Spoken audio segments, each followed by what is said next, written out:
السلام عليكم ورحمة الله وبركاته. إن الحمد لله وحده والصلاة والسلام على من لا نبي بعده وعلى آله وصحبه أجمعين. أما بعد فأعوذ بالله من الشيطان الرجيم. بسم الله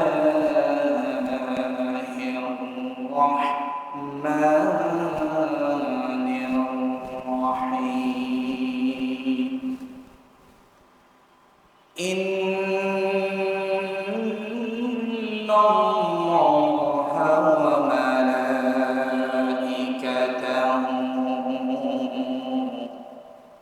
يصلون على النبي يا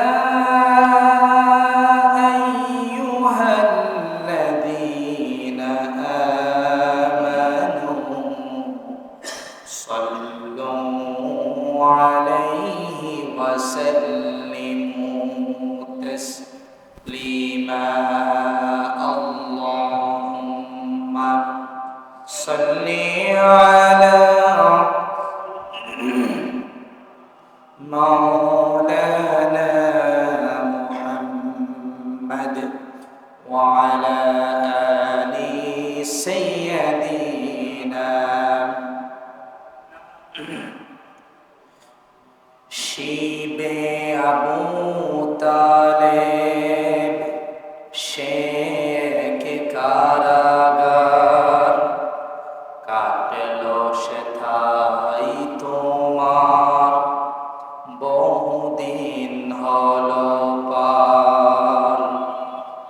না খেয়ে না ঘুমে কত রাত কেঁদে কেঁদে দিন কায়েমের তরে ধৈর্য ধরে ধরে এসে গেল বদর খন্দক পরীক্ষা জানমাল দিয়ে হলো সকল পরীক্ষা। অবশেষে হয়ে গেল দিন কায়েমের বিজয় তরি। রসূল আমার বলে দিলেন খায়রুল কুরুনি করনি। আল্লাহুম্মা সাল্লি আলা সাইয়্যিদিনা মাওলানা মুহাম্মদ ওয়া আলা আলি সাইয়্যিদিনা।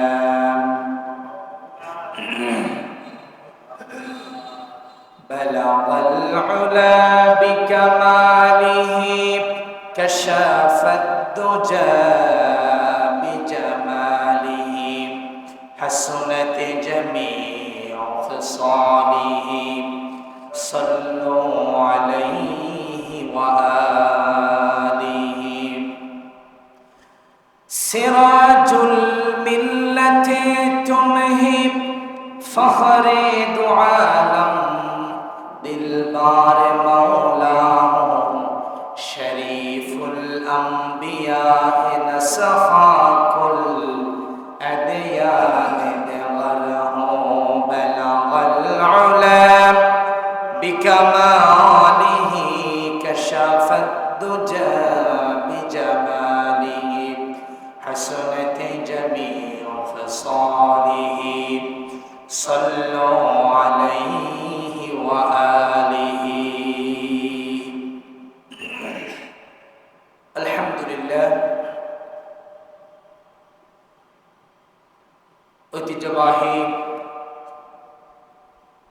লোহাগাড়া থানার অন্তর্গত পদুয়া দেওয়ারি হাট বাজার কেন্দ্রীয় শাহী জামে মসজিদে আগত সম্মানিত প্রাণপ্রিয় মুসল্লিয়ানে কেরাম,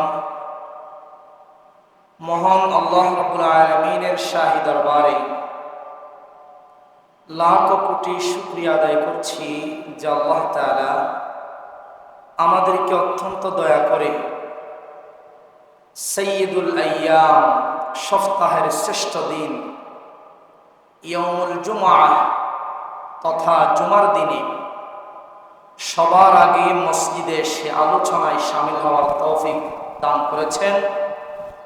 এই জন্যে আমরা আল্লাহ পাকের শেখানো ভাষায় মস্তক অবনত চিত্তে শুকরিয়া আদায়ার্থে সকলে অন্তরস্থল থেকে উচ্চ আওয়াজে পড়ি আলহামদুলিল্লাহ।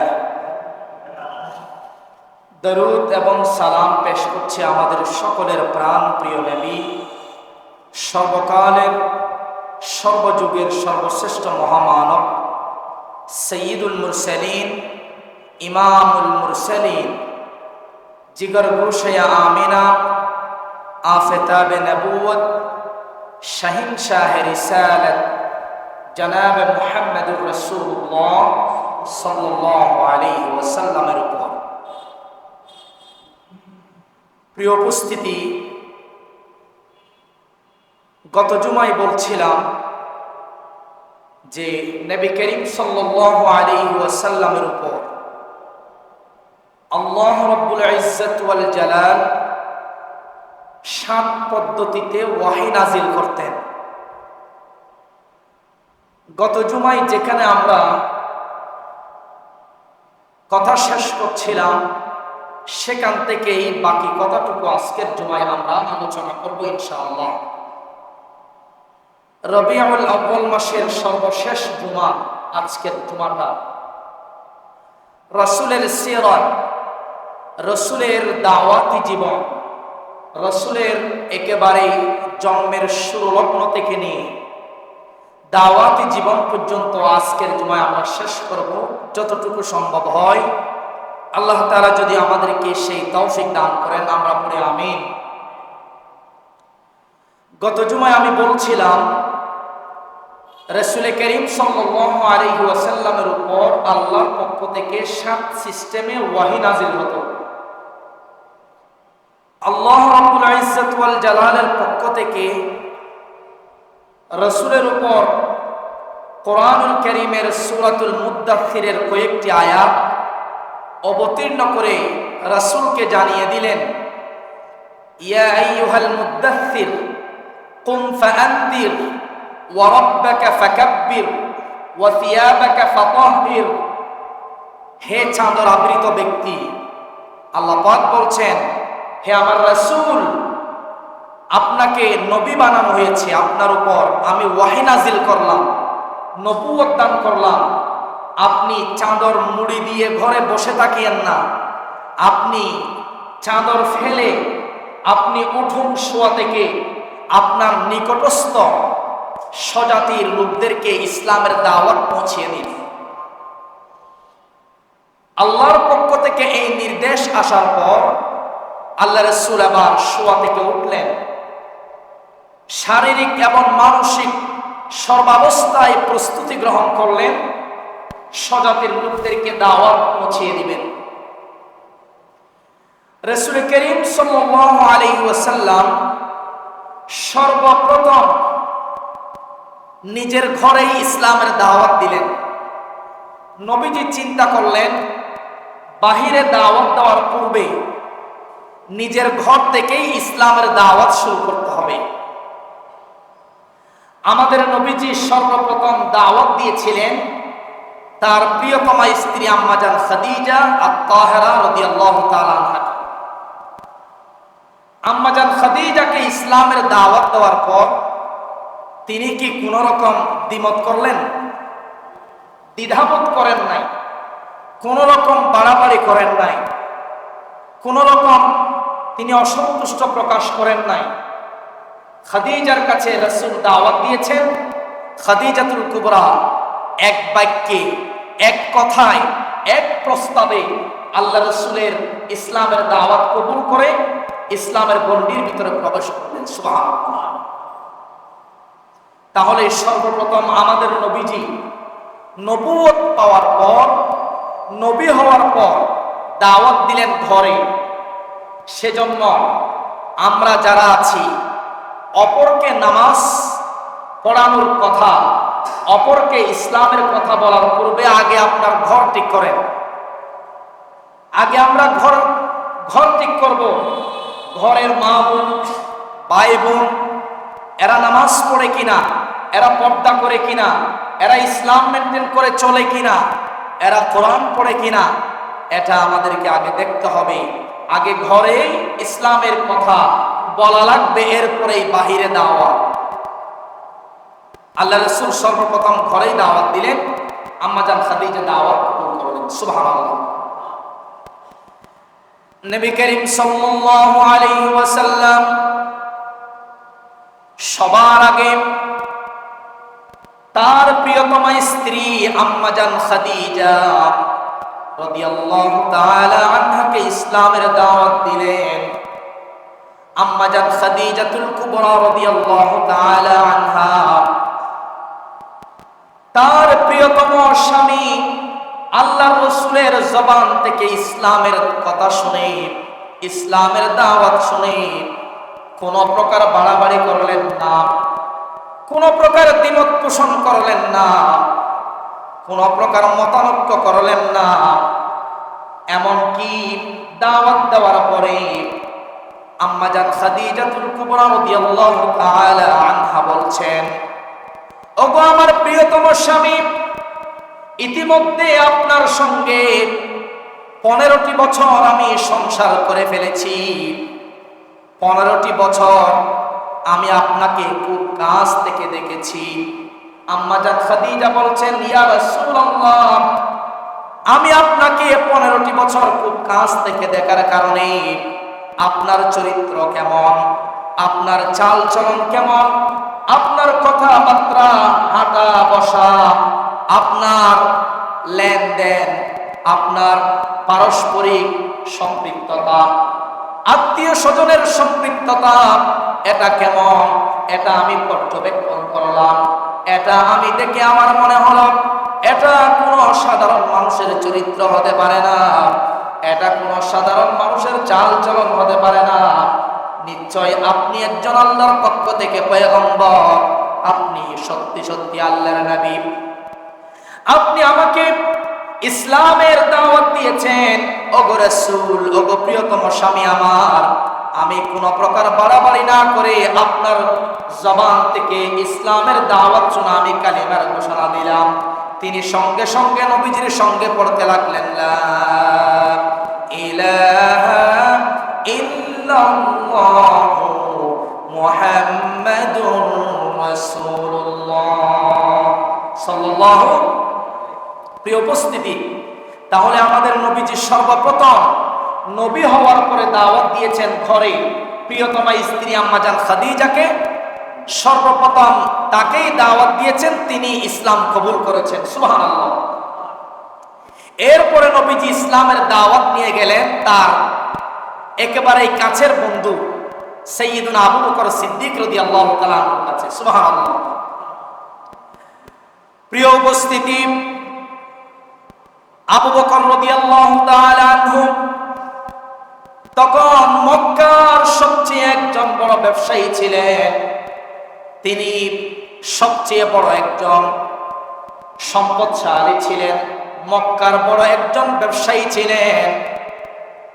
আবু বকর রাদিয়াল্লাহু তাআলা আনহু তিনি আমাদের নবীজির চেয়ে 2 বছর ছোট ছিলেন, কিন্তু বাল্যকাল থেকে আমাদের নবীজি এবং আবু বকর তারা 2 জন বন্ধু ছিলেন, খুব কাছের মানুষ ছিলেন। আপনারা বলেন তো দেখি, যারা বাল্যকাল থেকে একে অপরের বন্ধু হয়, একজনে আরেকজনের চরিত্র সম্পর্কে জানে কিনা? ছোটবেলা থেকে যদি কেউ আপনার বন্ধু হয়, ছোটবেলা থেকে আপনার বন্ধুর সঙ্গে আপনার চলাফেরা, ওঠা বসা, চাল চলন, আপনার কাছ থেকে আপনার বন্ধুর ব্যাপারে জিজ্ঞাসা করলে আপনি মুহূর্তেই বলে দিতে পারবেন আপনার বন্ধুটা কেমন, যেহেতু সে দিন রাত 24টা ঘন্টা আপনাকে সময় দেয়, আপনার সঙ্গে চলাফেরা করে। এভাবে করে সাইয়্যিদুনা আবু বকর রাদিয়াল্লাহু তাআলা আনহু বাল্যকাল থেকে আমাদের নবীজির সঙ্গে চলাফেরা করতেন।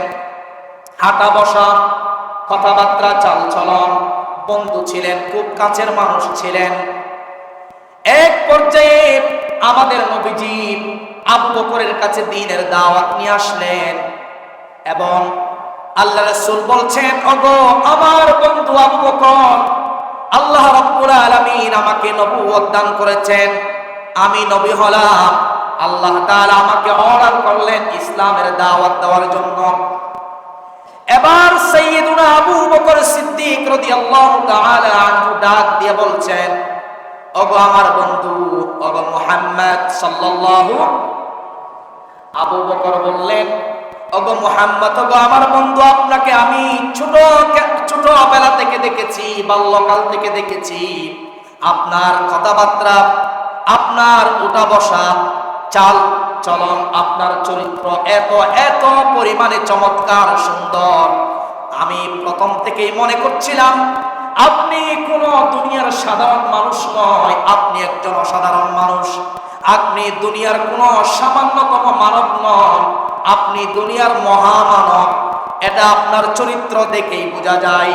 তখন আবু বকর সিদ্দিক রাদিয়াল্লাহু তাআলা আনহু নবীজির জবান থেকে ইসলামের দাওয়াত পেয়ে সাইয়্যিদনা আবু বকর তিনি ডাক দিয়া বললেন, ওগো আমার বন্ধু, ওগো মুহাম্মদ, আমি কোন প্রকার বাড়াবাড়ি না করে, কোন প্রকার দ্বিমত পোষণ করলাম না, আমি তোমার দাওয়াতে কালিমার ঘোষণা দিলাম, লা ইলাহা ইল্লাল্লাহ মুহাম্মাদুর রাসূলুল্লাহ সাল্লাল্লাহু।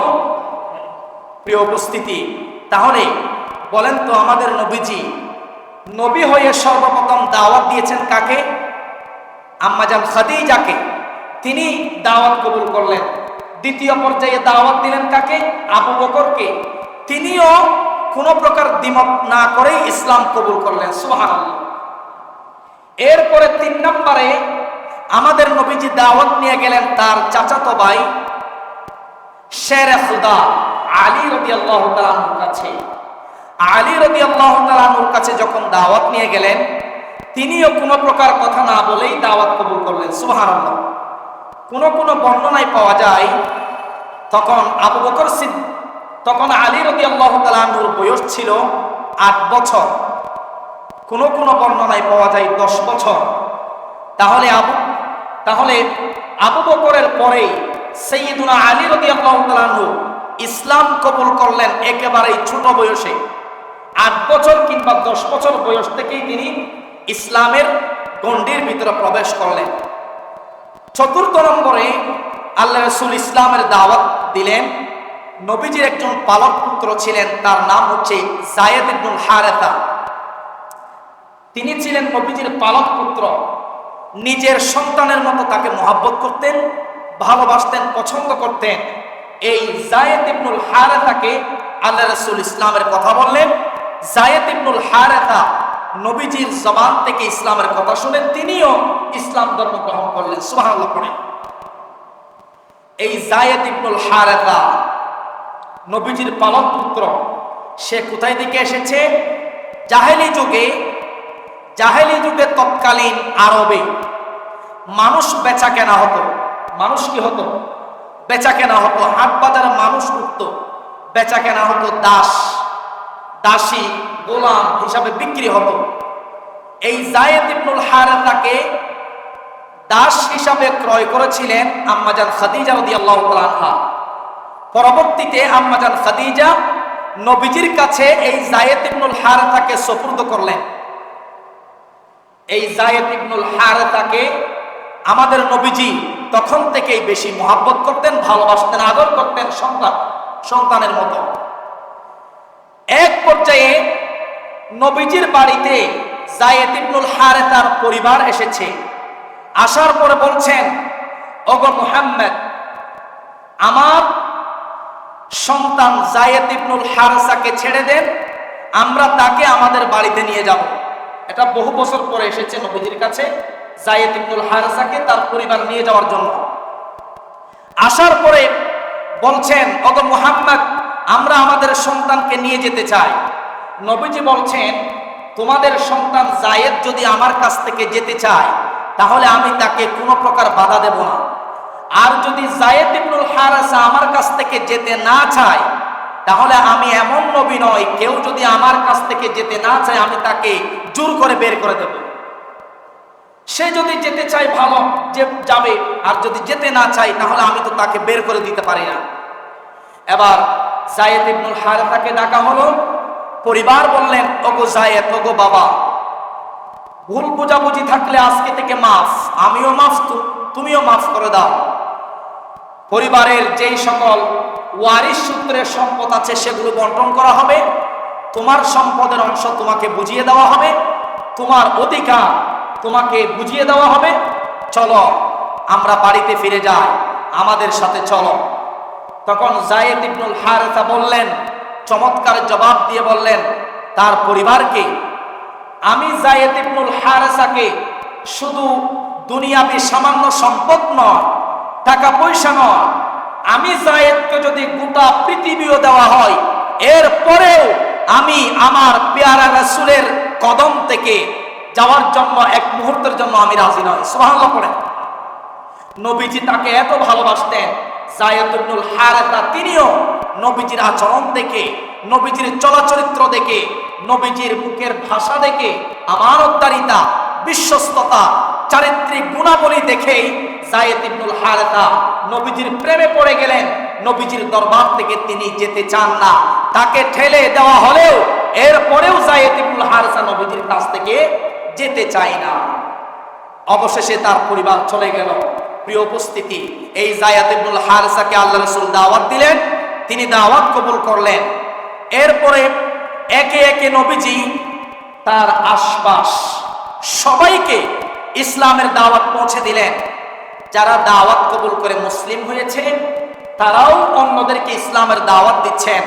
যেমন আবু বকর রাদিয়াল্লাহু তাআলা আনহু, তিনিও ইসলামের দাওয়াত দিতে লাগলেন মানুষদেরকে। সাইয়্যিদুনা উসমান ইবনে আফফান মুসলিম হলেন, সাদ ইবনে আবি ওয়াক্কাস মুসলিম হলেন, তালহা বিন উবাইদিল্লাহ তিনিও মুসলিম হলেন। এরপরে আবু বকর রাদিয়াল্লাহু তাআলা আনহুর স্ত্রী উম্মে রুমান তিনিও ইসলাম ধর্ম গ্রহণ করলেন। আবু বকরের দুই কন্যা আসমা এবং আয়েশা, তারা দুইজনও ইসলাম ধর্ম গ্রহণ করলেন।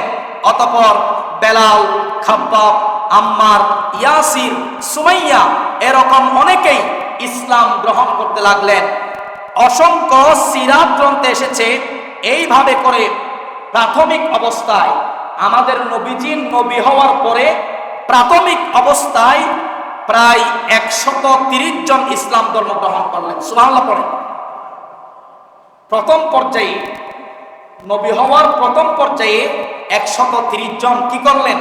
ইসলাম ধর্ম গ্রহণ করলেন। যারা ইসলাম ধর্ম গ্রহণ করলেন সবাইকে আল্লাহ তাআলা উদ্দেশ্য করে আয়াত নাযিল করলেন, ওয়াসাব্বিহ বিহামদি রাব্বিকা বিল আশিয়্যি ওয়াল ইবকার। ওগো রাসূল, আপনি আপনার রবের প্রশংসা ও পবিত্রতা জ্ঞাপন করুন সকাল সন্ধ্যায়। কে বলছেন? তখনও কিন্তু নামাজ ফরজ ছিল না। আস্তে আস্তে মানুষ ইসলামের দিকে ধাবিত হচ্ছে। নবীজি ইসলামের দাওয়াত দিচ্ছেন, যারা দাওয়াত কবুল করেছেন তারাও দাওয়াত দিচ্ছেন। আস্তে আস্তে মুসলমানদের সংখ্যা বাড়তেছে। এরপরে আল্লাহ রাব্বুল আলামিন নবীজির কাছে আয়াত নাযিল করলেন, ওয়া আনজির আশীরাতাকাল আকরাবিন।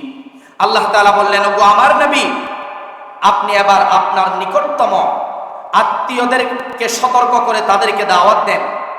এই অর্ডার, এই নির্দেশ যখন আসলো, এবার আমাদের নবীজি বনি কুরাইশ, বনি হাশেম, বনি মুত্তালিব, বনি আব্দে মানাফ এই সকল গোত্রের 45 জনকে একত্রিত করে ইসলামের দাওয়াত দিলেন।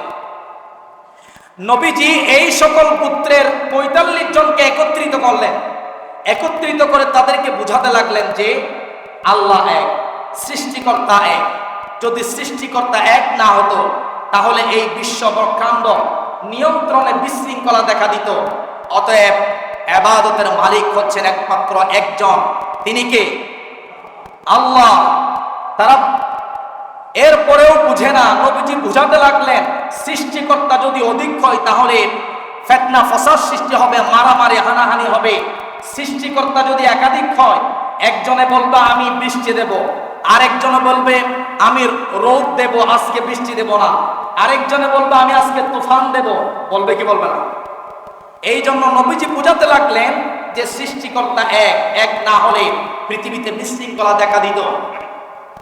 সুতরাং মূর্তি কোনো ইবাদত পাওয়ার যোগ্য হতে পারে না। ইবাদত পাওয়ার যোগ্য হচ্ছেন, মালিক হচ্ছেন একমাত্র কে? আল্লাহ তাআলা। প্রিয় উপস্থিতি, আসলেই কোনো কিছুর ইবাদত করা হয় দুই কারণে। আওয়াজ দিয়ে বলেন কয় কারণে?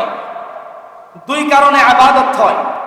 নাম্বার ওয়ান, এক নাম্বার হচ্ছে যার উপকার করার ক্ষমতা সবচেয়ে বেশি। দুই নাম্বার হচ্ছে যার ক্ষতি করার ক্ষমতা সবচেয়ে বেশি। যার উপকার করার ক্ষমতা আছে, তার উপকার পাওয়ার লোভে মানুষ তার কাছে নত হবে। নাম্বার টু, যার ক্ষতি করার ক্ষমতা সবচেয়ে বেশি, তার ক্ষতি থেকে বাঁচার জন্য মানুষ তার কাছে নত হয়। ঠিক কিনা বলেন? তাহলে আপনারা বলেন তো, উপকার করা এবং ক্ষতি করার এই দুইটি গুণ, এই দুইটি পাওয়ার, এই দুইটি কাজ একমাত্র আছে কার কাছে?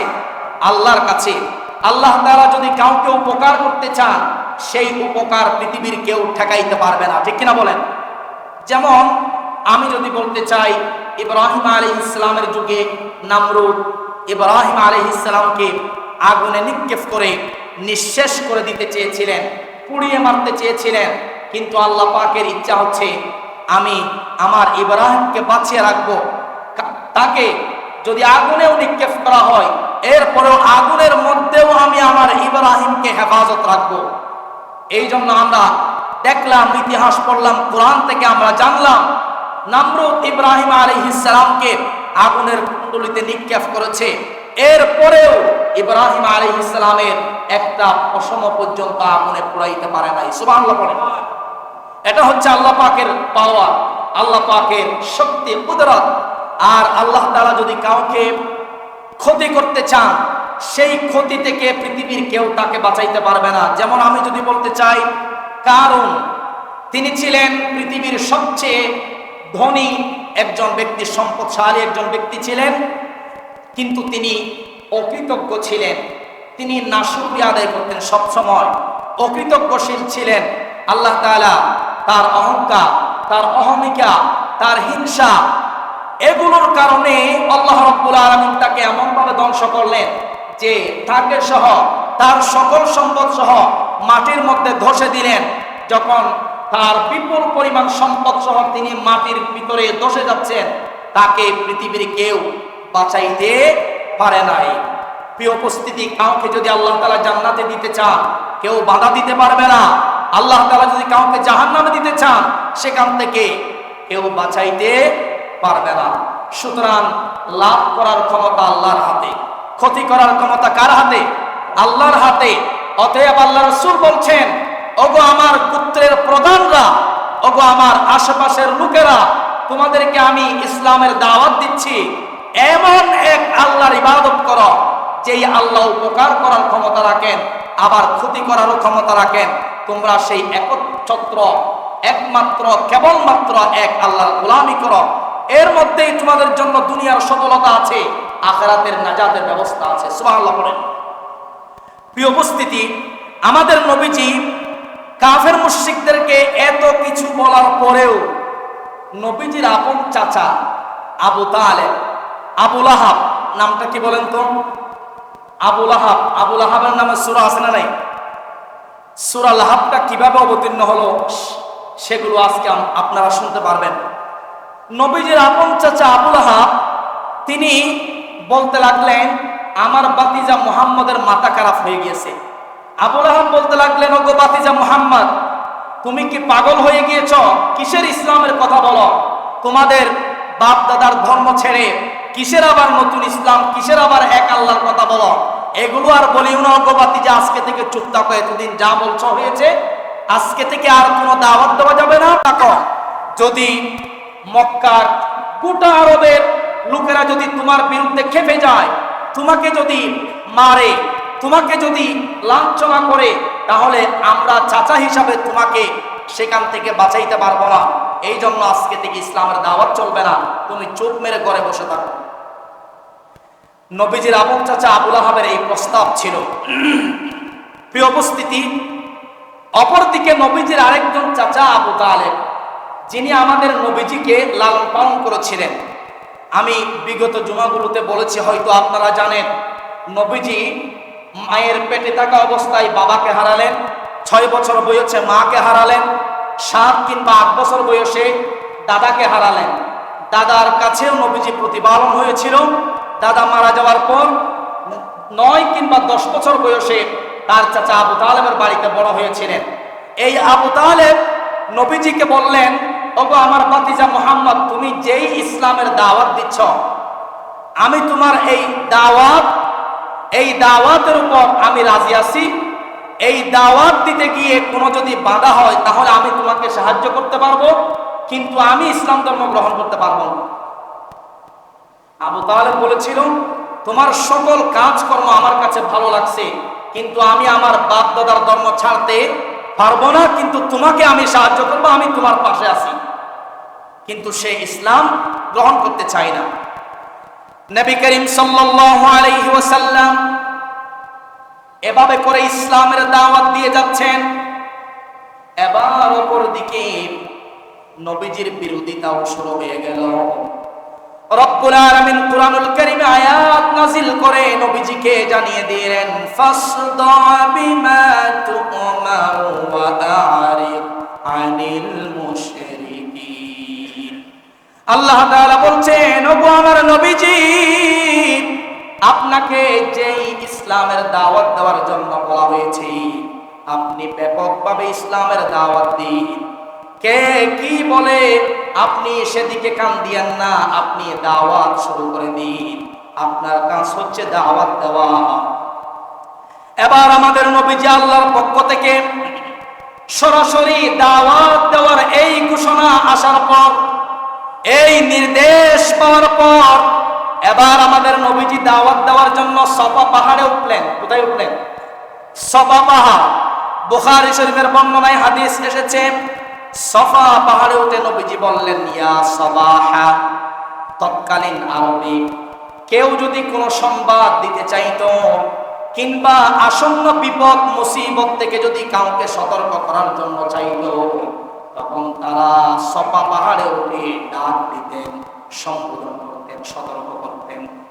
প্রিয় উপস্থিতি, এটা তৎকালীন যুগের একটা সিস্টেম ছিল। এখন তো মাইক আছে, এখন কোনো সংবাদ যদি দিতে চায় তাহলে মাইক ব্যবহার করে, মাইকিং করে চতুর্দিকে, ঠিক কিনা? তৎকালীন যুগে কি মাইক ছিল? মানুষের ধারে ধারে গিয়ে, এত পরিমাণ মানুষের কাছে, প্রত্যেকজনের কাছে গিয়ে কোনো কথা, কোনো সংবাদ, কোনো সতর্ক সংকেত বলার এই সময় ছিল না। তৎকালীন একটা নিয়ম ছিল যে কোনো সংবাদ যদি কেউ দিতে চাইতো, কিংবা আসন্ন বিপদ আর মুসিবত থেকে যদি সতর্ক করার মনস্থ করত, তখন সফা পাহাড়ে উঠে ডাক দিতেন, সম্বোধন করে বলতেন, ইয়া সবাহা। এরকম বিশাল বিশাল করে চিৎকার করতেন, ইয়া সবাহা। তখন বিশাল পাহাড় থেকে যখন ডাক দিতেন, পাহাড় থেকে চতুর্দিকে আওয়াজটা পৌঁছে যেত। মানুষেরা যখন এই আওয়াজটা শুনতো, তখন সবাই মনে করত সফা পাহাড় থেকে ডাক এসেছে, হয়তো কোনো সংবাদ আছে, আর না হয় কোনো সতর্ক সংকেত আছে। তখন সবাই সফা পাহাড়ের চতুর্দিকে এসে যেতেন ওই সংবাদটা শোনার জন্য। সুবহানাল্লাহ পড়েন। এটা একটা তৎকালীন যুগের সিস্টেম ছিল। তদ্রূপভাবে আমাদের নবীজি দ্বীনের দাওয়াত দেওয়ার জন্য যখন মনস্থ করলেন, এবার আল্লাহ রাসূল সফা পাহাড়ে উঠে ডাক দিলেন, ইয়া সবাহা। একাধিক যখন ডাক দিলেন, এবার মক্কার চতুর্দিকের কাফের মুশরিকরা সফা পাহাড়ের চতুর্দিকে এসে ভিড় জমালো, হয়তো কোনো সংবাদ আসে। যখন সকলেই একত্রিত হলেন, এবার আল্লাহ রাসূল সকল কাফের মুশরিকদেরকে সম্বোধন করে বলছেন, আরাআইতুকুম লাউ আখবারতুকুম আন্না খায়রাম বিল ওয়াদি তুরিদু আন তাগায়্যারা আলাইকুম আকুনতুম মুসাদ্দিকিয়া। আল্লাহ রাসূল বলছেন, যদি আমি তোমাদেরকে বলি যে এই পাহাড়ের চতুর্দিকে দুশমন দাঁড়িয়ে আছে অস্ত্র শস্ত্র নিয়ে তোমাদের উপর আক্রমণ করার জন্য, বা তোমাদের সম্পদ লুটপাট করার জন্য, তোমাদের অপর দিকে কিছুটা ডাকাত এবং সন্ত্রাস বিরোধী দল দাঁড়িয়ে আছে, তোমরা কি আমার এই কথা বিশ্বাস করবে? তখন সকলেই এক বাক্যে উচ্চ কণ্ঠে জবাব দিলেন। সকলেই বললেন, ক্বালু নাম, হ্যাঁ আমরা অবশ্যই আপনার কথা বিশ্বাস করব। নবীজি বলছেন, কেন তোমরা আমার কথা বিশ্বাস করবে? মা জাররাবনা আলাইকা ইল্লা সিদকা। তখন তারা বলেছিলেন, ওগো মুহাম্মদ সাল্লাল্লাহু আলাইহি ওয়াসাল্লাম, আমরা ছোটবেলা থেকে আপনাকে দেখেছি, আপনি কোনোদিন মিথ্যা বলেন নাই, আপনি সব সময় সত্য বলতেন, আপনি আমানতদার, আপনি বিশ্বস্ততা, আপনার কাছে বিশ্বস্ততা আছে, আমানতদারিতা আছে, আপনি কোনোদিন মিথ্যা বলতে আমরা দেখি নাই, এই জন্য আপনি যা বলেন তা আমরা মানতে রাজি আছি। কাফের মুশরিকরা বলল। এবার নবীজি বললেন, ঠিক আছে, তাহলে তোমরা যদি আমাকে এতই ভালোবাসো, এতই বিশ্বাস করো, তাহলে আমি তোমাদেরকে একটা কথা বলতে চাই, তোমরা কি আবার নারাজ হবে? তখন তারা বললেন, না, আমরা আপনার কথাই নারাজ হব না, আমরা এক বাক্যে বিশ্বাস করব। তখন নবীজি তাদেরকে এই সুযোগে দাওয়াত দিচ্ছেন। নবীজি বলছেন, ফাইন্নী নাদিরুল লাকুম বাইনা ইয়াদাই আযাবিন শাদীদ, আমি তোমাদেরকে এক কঠিন আযাবের ব্যাপারে সতর্ক করছি। তোমরা আল্লাহর সাথে যেই হারে শিরক করছ, কুফর এবং আল্লাহর অবাধ্যতায় লিপ্ত হয়েছ, এখান থেকে তোমরা সরে এসে এক আল্লাহর গোলামি করো। এক আল্লাহর গোলামি করলে দুনিয়াতেও লাভ, আখিরাতেও লাভ। আর যদি গোলামি না করো আল্লাহ, যদি নাফরমান অবস্থায় বেঈমান অবস্থায় মারা যাও, তাহলে দুনিয়াতেও লাঞ্ছনা আছে, আখিরাতেও তোমাদের জন্য কঠিন শাস্তি আছে। আমি তোমাদেরকে জাহান্নাম থেকে বাঁচাতে চাই, আল্লাহর শাস্তি আর গজব থেকে বাঁচাতে চাই। এই কথা নবীজি সাফা পাহাড়ে দাঁড়িয়ে কাফের মুশরিকদেরকে বলছিলেন, দাওয়াত দিচ্ছিলেন। সকল কাফের মুশরিকদের মধ্য থেকে যিনি এবার দাঁড়িয়ে বলে উঠলেন নবীজির বিরুদ্ধে, তিনি হচ্ছেন নবীজির আপন চাচা আবু লাহাব। তিনি কে? আবু লাহাব বলছেন, মা জামাআতানা ইল্লা লিহাদা, ওগো ভাতিজা মুহাম্মদ, তুমি কি আমাদেরকে এই কথা বলার জন্য সাফা পাহাড়ে ডেকেছ? তাব্বাল লাকা ইয়া মুহাম্মদ, ওগো মুহাম্মদ, তুমি তো আমাদের সময় নষ্ট করেছ, আমরা তো মনে করছিলাম গুরুত্বপূর্ণ সংবাদ দেওয়ার জন্য আমাদেরকে ডেকেছ, তাহলে এই ইসলামের কথা বলার জন্য আমাদেরকে ডেকেছ? তাব্বাল লাকা ইয়া মুহাম্মদ, ওগো ভাতিজা মুহাম্মদ, তুমি ধ্বংস হয়ে যাও। নাউজুবিল্লাহ পড়েন। নিজের চাচা আপনার আবু লাহাব আপন ভাতিজাকে লানত দিচ্ছেন, আপন ভাতিজাকে অভিশাপ দিচ্ছেন যে তুমি ধ্বংস হয়ে যাও। এই কথা আল্লাহর কাছে গিয়ে লাগলো। আল্লাহ তাআলা সহ্য করতে পারেন নাই। নবীজিকে তিনি ভৎসনা করেছেন, সম্মান নিয়ে টানাটানি করেছেন, নবীজিকে গালি দিয়েছেন, এটা আল্লাহর শানে গিয়ে লাগলো। এবার আল্লাহ তাআলা এই আবু লাহাব যে গালি দিয়েছিল, নবীজিকে গালি দিয়েছিল, নবীজির সম্মানে আঘাত দিয়েছিল, এর প্রতিশোধ স্বরূপ, এর তিরস্কার স্বরূপ আল্লাহ তাআলা আবার সূরা লাহাব অবতীর্ণ করে দিলেন। কি অবতীর্ণ করলেন? সূরা লাহাব অবতীর্ণ করে আল্লাহ তাআলা জানিয়ে দিলেন, তাব্বাত ইয়াদা আবি লাহাবিন ওয়া তাব, ওগো আবু লাহাব, তুমি আমার রাসূলকে অভিশাপ দিয়েছ, আমার রাসূলকে ধ্বংসের কথা বলো, বরং আমি সূরা নাজিল করে পৃথিবীর মানুষদেরকে জানিয়ে দিলাম, তাব্বাত ইয়াদা আবি লাহাবিন ওয়া তাব, আমার রাসূল ধ্বংস হবে না, বরং ওগো আবু লাহাব, তুমি ধ্বংস হয়ে যাবে। ঠিক কিনা বলেন? এমনকি তোমার মাল সম্পদ সব ধ্বংস হবে, তোমার স্ত্রী ধ্বংস হবে, তোমার ছেলেবেলে সব ধ্বংস হবে, তোমার গোষ্ঠী সুদ্ধা ধ্বংস হয়ে যাবে, এবং তোমার সকল সম্পদ আর তালিকা সব কিছু আল্লাহ তাআলা ধ্বংস করে দিবেন। প্রিয় উপস্থিতি, এই আবু লাহাব নবীজিকে সবচাইতে বেশি কষ্ট দিয়েছে। নবীজি যখন নামাজে দাঁড়াতেন, নামাজে যখন আমাদের নবীজি সিজদায় যেতেন, তখন আপনার উটের নাড়ি বুড়ি এনে নবীজির উপর রেখে যেত। নাউজুবিল্লাহ পড়েন। এরপরে নবীজির ধম বন্ধ হয়ে যাওয়ার উপক্রম হয়ে যেত। অবশেষে নবীজির কলিজার টুকরা মা ফাতেমা রাদিয়াল্লাহু তাআলা এসে ওই নারী বুড়িগুলো সরিয়ে দিতেন। এভাবে করে আবু লাহাব এত নিকৃষ্ট লোক ছিল যে সে তার বাড়ির সকল মহিলাগুলো এনে নবীজির বাড়ির সামনে ফেলে দিতেন। শুধু তাই নয়, নবীজির মাথায় পাথর মেরে নবীজিকে রক্তাক্ত করেছিলেন এই আবু লাহাব। এভাবে করে আবু লাহাব নবীজিকে তিরস্কার করত। আমাদের নবীজিকে আল্লাহ তাআলা যেই সকল পুত্র সন্তান দান করেছিলেন সেগুলোকে যখন আল্লাহ তাআলা নিয়ে গিয়েছেন, এখন নবীজির কাছে কোনো পুত্র সন্তান বেঁচে নেই। এবার আবু লাহাব মক্কার চতুর্দিকে আবু লাহাব বলতে লাগলো যে মুহাম্মদ হচ্ছে নির্বংশ, তার কোনো সন্তান নাই। নাউজুবিল্লাহ পড়েন। এরপরে আল্লাহ তাআলা সূরা কাউসার অবতীর্ণ করলেন। সূরা কাউসার অবতীর্ণ করে আল্লাহ রাব্বুল আলামিন তার কলিজার টুকরা প্রিয় হাবিবকে সান্ত্বনা দিলেন। সবাই আমার সাথে পড়ুন, ইন্না আ'তাইনাকাল কাউসার ফাসাল্লি লিরাব্বিকা ওয়ানহার ইন্না শানিআকা হুয়াল আবতার। আল্লাহ তাআলা বলছেন, নিশ্চয় আমি আপনাকে হাউজে কাউসার দান করলাম। ফাসাল্লি লিরাব্বিকা ওয়ানহার, অতঃপর আপনি আপনার রবের জন্য নামাজ পড়ুন এবং কুরবানি করুন। শেষ আয়াতে আল্লাহ বলছেন, ওগো আমার রাসূল, আপনাকে যারা নির্বংশ বলে মূলত তারাই হলো নির্বংশ, আপনি নির্বংশ নয়। সুবহানাল্লাহ পড়েন। আল্লাহ তাআলা তার প্রিয় রাসূলকে সান্ত্বনা দিলেন। আবু লাহাব তো মক্কার চতুর্দিকে বলতে লাগলো মুহাম্মদ নির্বংশ, সে একটা পাগল, তার কথা তোমরা শুনিও না।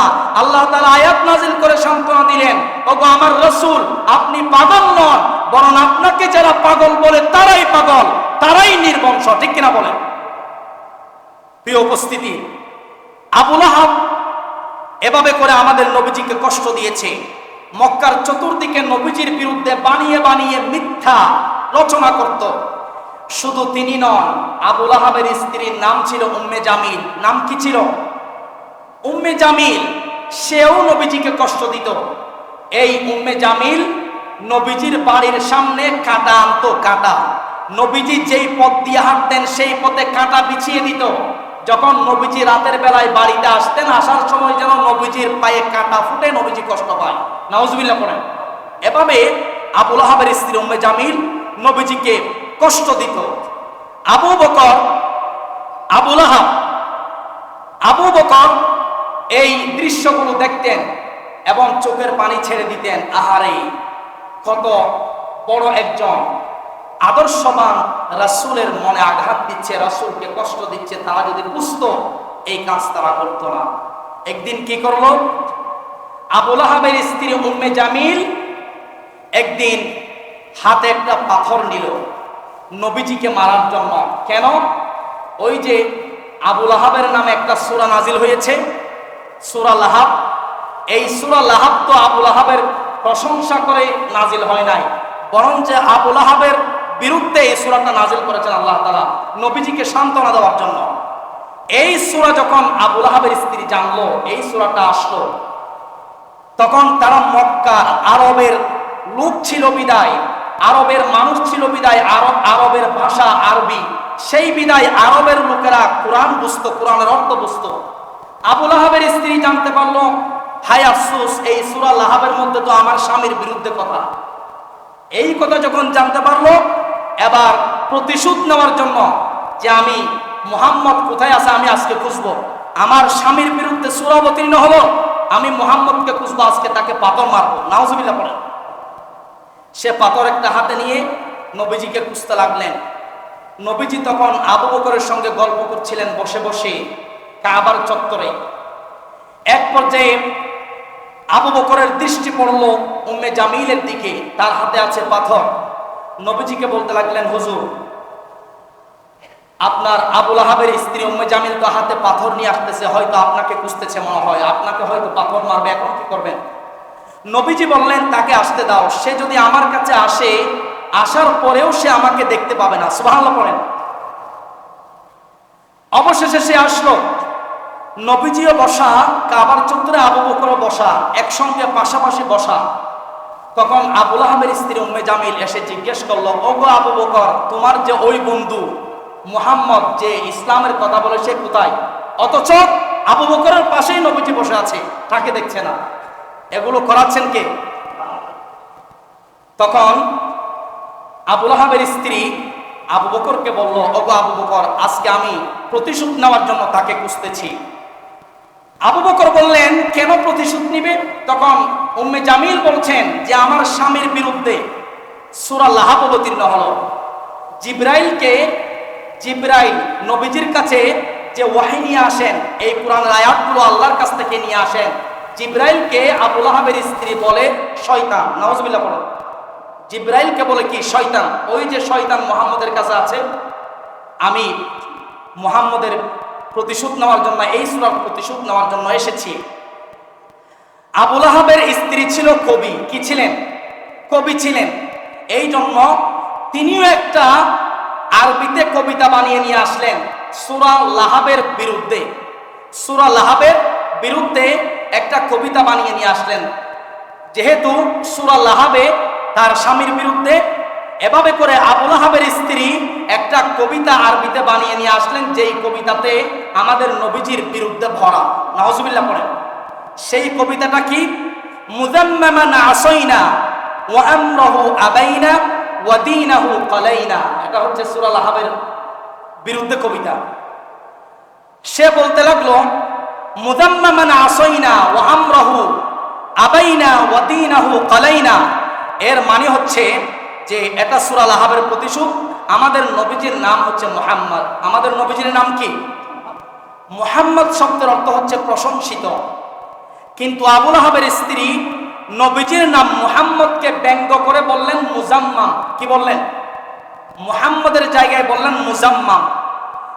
এটা নবীজির নামকে ব্যঙ্গ করলেন। এখান থেকে আমাদেরকে একটা বিষয় জানতে হবে, শিখতে হবে।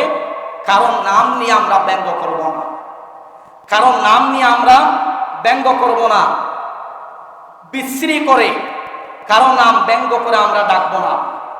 এটা কোরআনের শিক্ষা। ওয়ালা তানাবাদু বিল আলকাব, কাউকে মন্দ নামে ডেকো না। কিন্তু আমাদের মধ্যে অনেকে একে অপরকে ব্যঙ্গ করে ডাকে, আছে না নাই? আমাদের নবীজির নাম মুহাম্মদ, কিন্তু আবু লাহাবের স্ত্রী মুহাম্মদকে ব্যঙ্গ করে বললেন মুজাম্মাম। মুজাম্মাম অর্থ হচ্ছে, এই মুজাম্মাম অর্থ হচ্ছে নিন্দিত। আবু লাহাবের স্ত্রী বলল, আমি মুহাম্মদ নামের এই নিন্দিত লোকটির অবাধ্যতা করছি, তার নির্দেশ আমি অমান্য করি, তার ধর্মকে আমি মন ভরে ঘৃণা করি এবং প্রত্যাখ্যান করি। নাউজুবিল্লাহ পড়েন। এটা হচ্ছে কবিতার অর্থ। সম্মানিত উপস্থিতি, আবু লাহাব এবং তার স্ত্রী আমাদের নবীজির সাথে বেয়াদবি করার কারণে তাদের পরিণতি ভালো হয় নাই। ভালো হয়েছে কি? এই আবু লাহাবের পরিণতি কেমন হলো দেখেন। বদর যুদ্ধের কয়েক সপ্তাহ পর, সংক্ষেপে বলে শেষ করছি, সময়ও শেষ হয়েছে। বদর যুদ্ধের এক সপ্তাহ পরে আবু লাহাবের গলায় একটা ফুড়া উঠেছিল। ফুড়া, এটাকে বলে ফ্লেগ মহামারী। এটাকে আমরা বলি বসন্ত, গুটি বসন্তর মতো একটা রোগ, একটা মহামারী। তার গলায় একটা ফোড়া দেখা দিয়েছিল। এই ফোড়াটা এক পর্যায়ে বাড়তে বাড়তে পুরা শরীরে ছেয়ে গেছে।